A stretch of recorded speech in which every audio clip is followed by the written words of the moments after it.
Hello students, welcome to Social Studies class. Today we are looking at the CSEC Social Studies May June 2017 paper 2, question 2. But before we start, I want to say a big thank you to all of my subscribers, and if you are stopping by my channel for the very first time, welcome. Please, if you love my videos, if you want to see more videos, hit that subscribe button, like and share this channel. Turn on your notification bell that whenever I upload a new video, you will be notified immediately. Question 2. State two characteristics of an interest group. And this is 2 marks. But first, before we can answer the question, we need to know what is an interest group. An interest group, also called a pressure group, are groups that advocate for a specific cause. Now, two characteristics of an interest group are there is requirement for membership. They have a desire to influence change through consistent pressure. There are rules and sanctions. They have specific common interests. All right. Next question. Give two factors that may create the need for interest groups in society. 2 marks. Two factors that may create the need for interest groups in society are an organization wanting an interest group to lobby with legislators to secure desired laws or amendments in laws and policies of the government.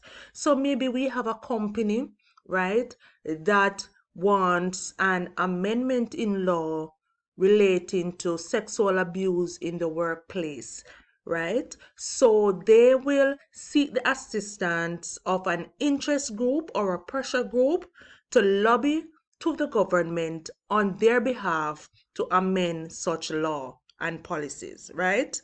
2, to represent citizens who believe that they are experiencing consistent abuse of power by political representatives. So if you're living in a particular constituency and you elected an individual to represent the constituency, however, you believe that they are not performing to the best of their abilities, they are not representing the people, they are abusing their power that was given to them by the people. So you may choose the assistance of an interest group to represent your views to the government. Next question. Give 2 reasons why governments usually respond to the needs, views, or requests of citizens, and this is 4 marks. So we are going to just write a little bit more explanation on our answers.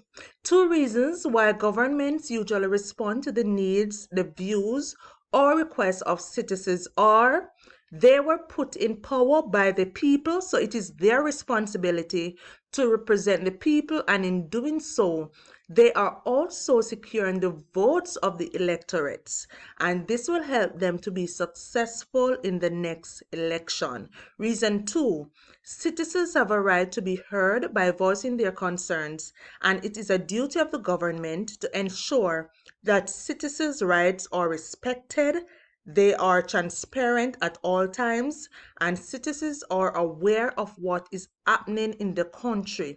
So to prevent any civil unrest by citizens, governments must ensure that they respond to the needs, the views, or requests of citizens. And that was 4 marks.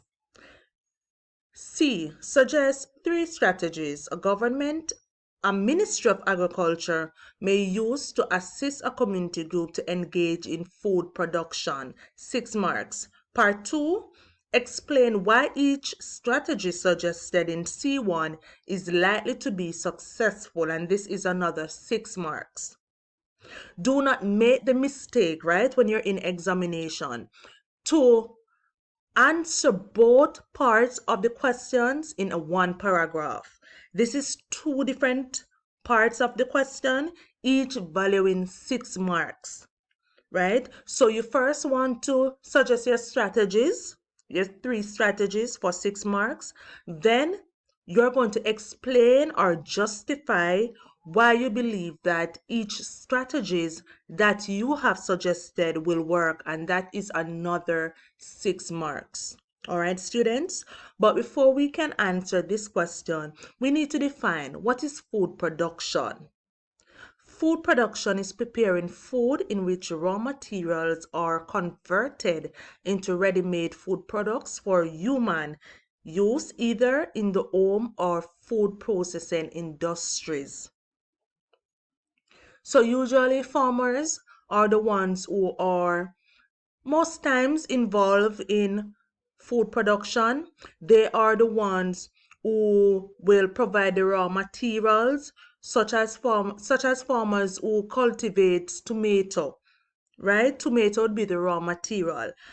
When the farmer harvests his or her crop, tomato crop, it is converted into a ready-made food product for human use. For example, the tomato is converted into tomato ketchup, right? And this tomato ketchup is now used by humans, and it can also be used in the food processing industry.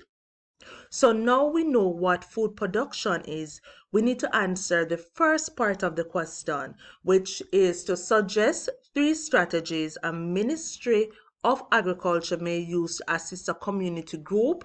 And when we talk about community group here, we're using context clue. We're talking about farmers to engage in food production. All right, so let us look at my answers. Strategy 1, educating the community group about the importance of getting involved in agriculture and engaging in food production.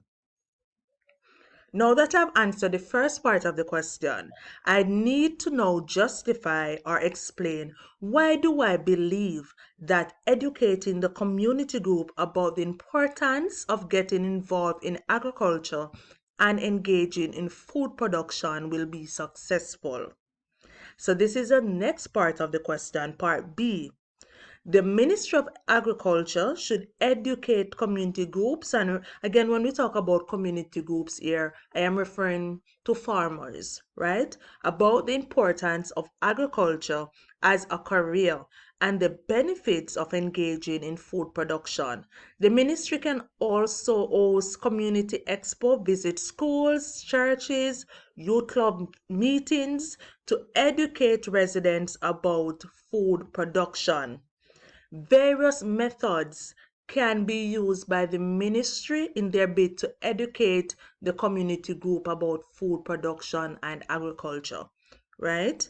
They could also invite business persons that are a part of food production to share their experiences in this field and how they have benefited from it.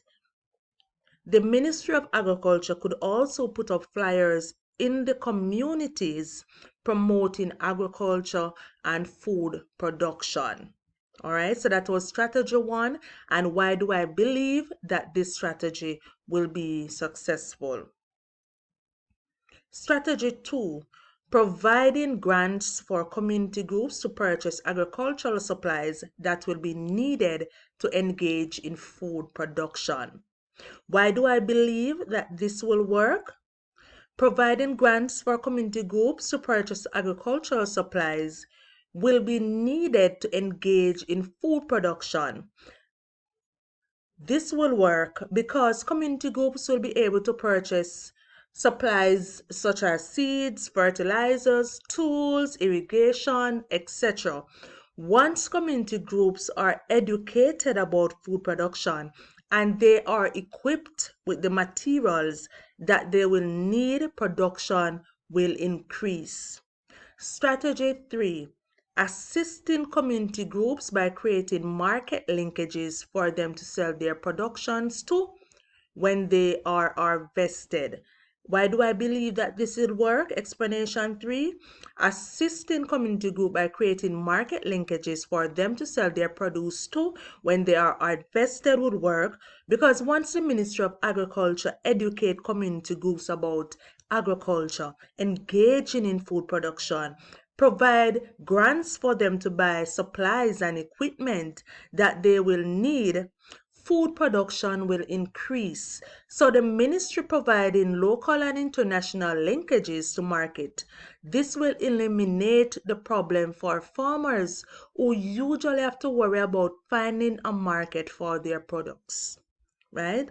Also, this will motivate and assure farmers that engaging in agriculture, engaging in food production is one of the best career that anyone could choose.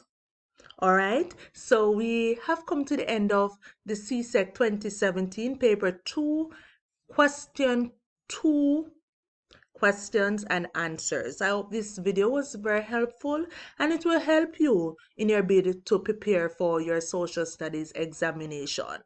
If you want to see more videos like this, if you love this video, please give this video a thumbs up, subscribe, like and share my channel. Turn on that notification bell that whenever I upload a new video, you will be informed immediately.